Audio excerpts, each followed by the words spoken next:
Hello दोस्तों, आज की वीडियो में मैं आप लोगों को बताऊंगी कि स्मॉल केस क्या होता है। स्टेप बाय स्टेप ट्यूटोरियल करके दिखाऊंगी कि आप भी स्मॉल केस में कैसे इन्वेस्ट कर सकते हैं और आपको चार्जेस भी बताऊंगी कि कितने चार्जेस लग जाते हैं अगर आप स्मॉल केस खरीदते हैं।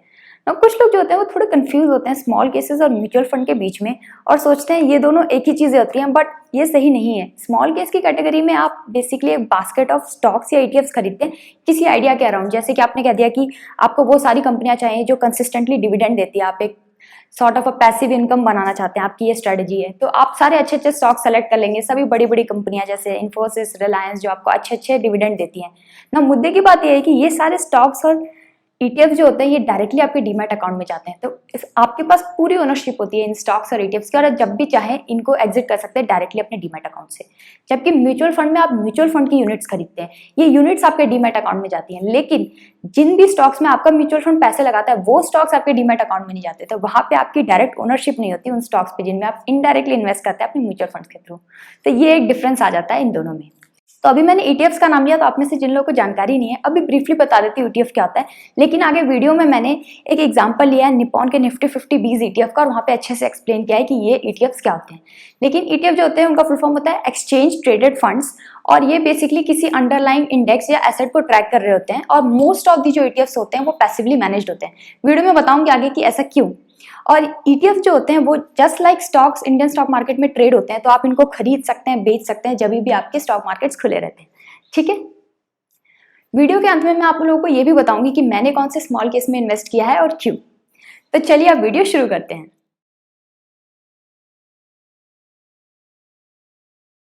तो चलिए यहाँ पे आपको smallcase.com पे पहले जाना है। अब यहाँ पे आप सबसे पहले लॉगिन में चले जाइए। यहाँ पे अब आप अपना ब्रोकर सेलेक्ट कर लीजिए। तो मेरा ब्रोकर जीरोधा है, तो मैं जीरोधा सेलेक्ट कर रही हूँ। जो भी आपका ब्रोकर है वो आप अपना ब्रोकर यहाँ पे सेलेक्ट कर लीजिए।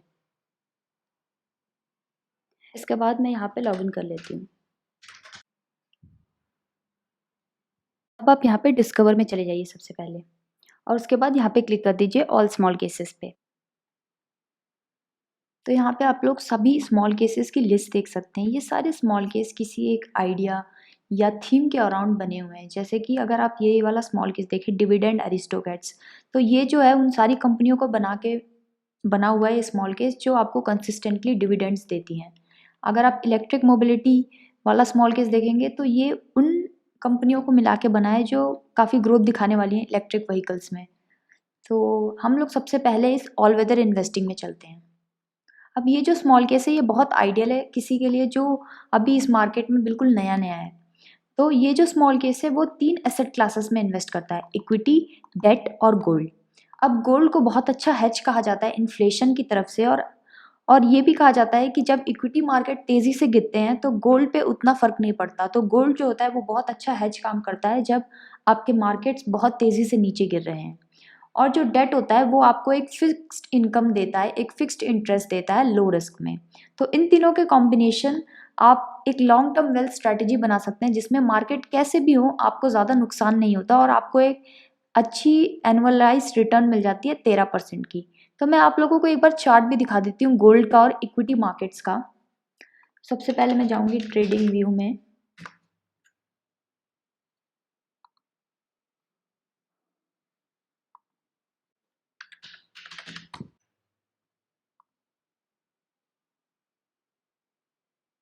अब निफ्टी का चार्ट खुल गया, इसके ऊपर मैं कंपेयर कर लेती हूँ गोल्ड को। हाँ, गोल्ड पीस को, ठीक है। तो ये जो आप ऑरेंज लाइन दिख रहे हैं ये गोल्ड पीस है। पीस जो है वो एक गोल्ड के एटीएफ है, बेसिकली ये गोल्ड को ही ट्रैक करते हैं बेसिकली, ठीक है। तो अब जैसा कि आप देख सकते हैं, मैं इसको आपको जूम आउट करके दिखा देती हूँ, ठीक है। जैसे कि आप देख सकते हैं मार्केट गिर रहे हैं और गोल्ड की जो इंडेक्स है वो बढ़ती ही जा रही है। तो आप इसको एज अ हेज यूज़ कर सकते हैं। जब आपके मार्केट्स गिर रहे हैं तो आप गोल्ड खरीद सकते हैं, ठीक है।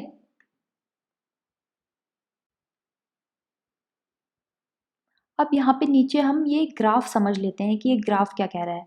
ये ग्राफ जो है, ये ब्लू जो है ये आपका स्मॉल केस है, और ये जो ऑरेंज लाइन आपको दिख रही है, ये जो है ये इक्विटी लार्ज कैप है। अब इक्विटी लार्ज कैप जो होता है टॉप 100 स्टॉक्स को मिला के बनता है। सबसे बड़े जो मार्केट कैपिटलाइजेशन के स्टॉक्स हैं जैसे कि रिलायंस हो गया, HDFC बैंक हो गया, इन्फोसिस हो गया, उन 100 स्टॉक्स में अगर आप पैसे लगा देते तब आपको कैसी परफॉर्मेंस मिलती। और उसका कंपैरिजन अगर हम इस स्मॉल केस से करेंगे तो आप देख सकते हैं कि ये स्मॉल केस उस स्ट्रेटजी को बीट कर रहा है। अब इससे भी एक बार कंपेयर कर लेते हैं एफडी और इन्फ्लेशन से ना। बहुत सारे लोग एफडी में पैसा लगाते हैं सिक्योरिटी की वजह से, बट आपको ये भी देखना होगा कि इन्फ्लेशन अगर 6.8% है तो आप अगर एफडी में इन्वेस्ट करें तो जस्ट इन्फ्लेशन को बीट कर पा रहे हैं। वहाँ पे आप कोई सिग्निफिकेंट वेल्थ जनरेट नहीं कर रहे लॉन्ग टर्म में।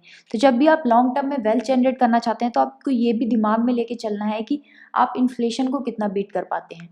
ठीक है, अब चलिए एक बार ETF एंड वेट्स देख लेते हैं। इस ऑल वेदर इन्वेस्टिंग में कौन कौन सी ETFs हैं। अब जैसा कि आप देख सकते हैं कि गोल्ड को जो है वो 41% की वेटेज दी गई है अप्रॉक्सीमेटली, इक्विटी जो है 34.6%, डेट जो है 23.6% है। तो यहाँ पे सबसे ज़्यादा वेटेज जो है गोल्ड की है। और ये जो स्मॉल केसेस हैं ये एक रिसर्च की जो टीम होती है वो बैठती है और ये इन स्मॉल केसेस को बनाती है और बीच बीच में रिव्यू करती रहती है। जैसा आप देख सकते हैं ये स्मॉल केस लास्ट मार्च 31 को रिव्यू हुआ था और अब ये नेक्स्ट जो है वो जुलाई 1 को रिव्यू होगा। तो जब भी ये रिव्यू होता है तो आपको एक रीबैलेंसिंग का ईमेल आ जाता है और जब वहाँ पे वो आप एक बार क्लिक कर देते हैं तो जो भी आपको एडजस्टमेंट करनी होती है बाई या सेल वो डायरेक्टली आपके डीमैट अकाउंट के थ्रू हो जाता है। ठीक है, जब आप स्टार्टिंग में जैसे आपने अपने ब्रोकर के थ्रू लॉगिन किया था ना, वो जो भी आपका ब्रोकर है उसके थ्रू आपके डीमैट अकाउंट में वो सारा एडजस्टमेंट हो जाएगा, रीबैलेंसिंग। नाउ बहुत सारे जो लोग होते हैं वो कंफ्यूज होते हैं ETF और म्यूचुअल फंड्स में। तो मैं आप लोगों को एक बार बता देती हूँ, ETF जो होते हैं वो पैसिवली मैनेज्ड होते हैं और जो म्यूचुअल फंड्स होते हैं वो एक्टिवली मैनेज होते हैं। मोस्ट ऑफ द जो ETF होते हैं वो पैसिवली मैनेज होते हैं। ये क्या करते हैं कि इन किसी इंडेक्स या किसी अंडरलाइंग एसेट को ये लोग ट्रैक करते हैं। अब जैसे आप देख सकते हैं निप्पॉन का जो निफ्टी 50 ETF है, इन निफ्टी 50 इंडेक्स को ट्रैक करता है। अब मैं आप लोगों को एक बार निफ्टी 50 इंडेक्स दिखाती हूँ, उसमें सारे स्टॉक्स और उनकी जितनी भी वेटेज है वो दिखाती हूँ और फिर उसके बाद मैं आपको निप्पॉन दिखाऊंगी कि इस इंडेक्स में क्या क्या वेटेज है किस किस स्टॉक्स की। फिर मैं आपको समझने में आसानी, आखिर ETF जो होते हैं वो पैसिवली मैनेज क्यों होते हैं। तो हम लोग NSE की वेबसाइट पे चलते हैं।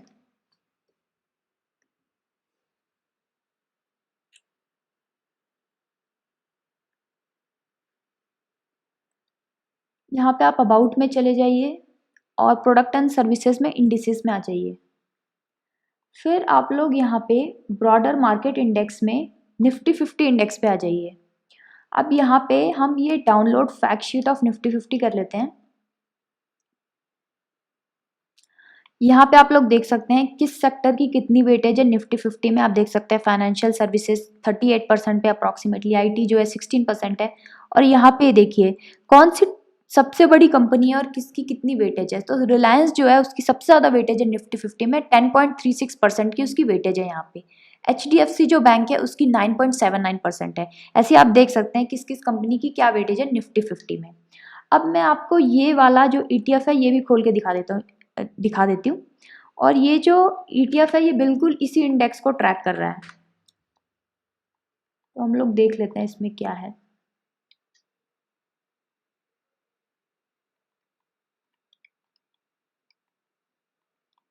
इधर आपको आना है, ये देखिए। अब जैसा कि आप लोग देख सकते हैं कि रिलायंस इंडस्ट्री जो है उसकी टोटल होल्डिंग्स कितनी है, 10.3% है। और यहाँ पे क्या था, रिलायंस इंडस्ट्री की कितनी होल्डिंग है, 10.36। थोड़ा बहुत फर्क हो सकता है पॉइंट डेसिमल के आसपास, बट देखिए रिलायंस 10.36% और यहाँ पे रिलायंस 10.33, HDFC बैंक 9.77 और यहाँ पे आपकी निफ्टी इंडेक्स में भी 9.79। तो जैसा कि आप लोग देख सकते हैं सारी वेटेज और सारे स्टॉक सिमिलर हैं। तो बेसिकली ये जो ETFs होते हैं ये बिल्कुल वही चीज़ें और उसी वेटेज में डालते हैं जो कि आपके इंडेक्स में होता है। तो इसमें आपको दिमाग नहीं लगाना है। यहाँ पे कोई फंड मैनेजर नहीं बैठा है जो एक्टिवली देख रहा है कौन सा स्टॉक अच्छा है कौन सा बुरा है, कैसे हम इंडेक्स को बीट कर सकते हैं। आप यहाँ पे इंडेक्सेस को बीट नहीं कर रहे, बेसिकली इंडेक्स में ही इन्वेस्ट कर रहे हैं। एक तरीके की आपके इंडेक्स फंड ही हैं। तो इसीलिए जो ETFs होते हैं उनकी एक्सपेंस रेशो भी कम होती है म्यूचुअल फंड के कंपेरिजन में, बिकॉज ये पैसिवली मैनेज होते हैं और यहाँ पे कोई एक्टिवली इनको देख नहीं रहा होता। ठीक है, आप लोगों को एक बार इन्वेस्ट करके दिखा देती हूँ all weather investing small case में। ठीक है, इसके लिए आप पहले यहाँ पे क्लिक करें इन्वेस्ट नाउ और उसके बाद यहाँ पे आपको पूछा जाएगा आप मंथली एसआईपी करना चाहते हैं कि वन टाइम पेमेंट करना चाहते हैं। देखिए जैसा इनकी वेबसाइट पे लिखा है, एसआईपी भी जो है वो मैनुअल एसआईपी है। इसका मतलब आपको मैसेज या नोटिफिकेशन आ जाएगी, डायरेक्टली आपके अकाउंट से पैसे नहीं कटेंगे, और तब जब आपको मैसेज आएगा तब आप वहाँ पे एग्जीक्यूट कर सकते हैं अपनी एसआईपी। ठीक है, तो यहाँ पे आपका अमाउंट दिखा रहा है, आप एक्स्ट्रा अमाउंट भी इसमें ऐड कर सकते हैं, या कोई भी अमाउंट यहाँ पे आप जो भी डालेंगे वो एडजस्ट हो जाएगा इस वेट्स के हिसाब से। ठीक है, तो मैं कंफर्म अमाउंट कर देती हूँ। ठीक है, मेरे को ऑप्शन भी आ रहा है चेंज अमाउंट का, जो कि मेरे को नहीं करना है, और मैं यहाँ पे अब क्लिक कर देती हूँ स्टार्ट मंथली एसआईपी। ठीक है, confirm order, SIP orders are not placed automatically, you will be notified on the due date. ठीक है, जैसा मैंने आपको बोला कि एसआईपी ऑर्डर्स अपने आप नहीं होते, मैनुअल है। ठीक है, you are placing orders for these 4 stocks at market price. ठीक है, confirm, waiting for order status. देखिए अब मेरे जो 4253 रुपीज़ हैं वो ऑटोमेटिकली इसमें इन्वेस्ट हो गए हैं। ठीक है, अब मैं कर सकती हूँ सी इन्वेस्टमेंट्स। ठीक है, यहाँ पे मैंने इन्वेस्ट कर दिया, और जैसे कि आप देख रहे हैं कि इसके जो करंट रिटर्न्स है वो -0.48 दिखा रहा है। ठीक है, ठीक है, तो जैसा कि आप देख सकते हैं इसमें मैंने इन्वेस्ट कर दिया है इस all weather investing small case में, और यहाँ पे 100 रुपीज़ जो है वो फीस कटती है स्मॉल केस की, बाकी और कोई फीस और चार्जेस नहीं लगते, सिर्फ आपके ब्रोकरेज के चार्जेस लग जाते हैं। अब अगर मैं अपने ज़ीरोधा अकाउंट में जाके आपको दिखाऊँ, जैसा कि आप लोग देख सकते हैं ये सारे के सारे ऑर्डर प्लेस हो गए हैं मार्केट प्राइस पे, और यहाँ पे ये एग्जीक्यूट हो गए हैं। ठीक है,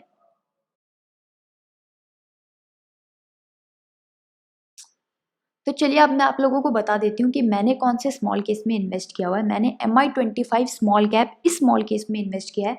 अब ये जो स्मॉल केस है इसके लिए आपको एक सब्सक्रिप्शन फ़ी भी देनी पड़ती है। ये जो है ये वीकेंड इन्वेस्टिंग की टीम मैनेज करती है, और मैं यहाँ पे आपको इसकी डिटेल दिखा देती हूँ। इनके जो फंड मैनेजर हैं ये आलोक जैन है। तो इसमें जो है आपको एक सब्सक्रिप्शन फ़ी देनी पड़ती है, या तो आप 5,000 3 महीने का ले लीजिए, या तो आप 15,000 में साल का ले लीजिए। तो मैंने 15,000 में पूरे साल का सब्सक्रिप्शन लिया हुआ है। और मैं आप लोगों को, तो आप लोग अब ये जानना चाहेंगे, मुद्दे की बात ये है कि मैंने इस स्मॉल केस में इस टाइम पे क्यों इन्वेस्ट किया जब मार्केट ऑल टाइम हाई चल रहे हैं। और ये जो स्मॉल केस है ये इस स्ट्रैटेजी को, मोमेंटम स्ट्रैटेजी को फॉलो करता है, और मोमेंटम स्ट्रैटेजी तभी चलती है जब आपके मार्केट तेज़ी से बढ़ रहे हो, बुल मार्केट चल रहा हो।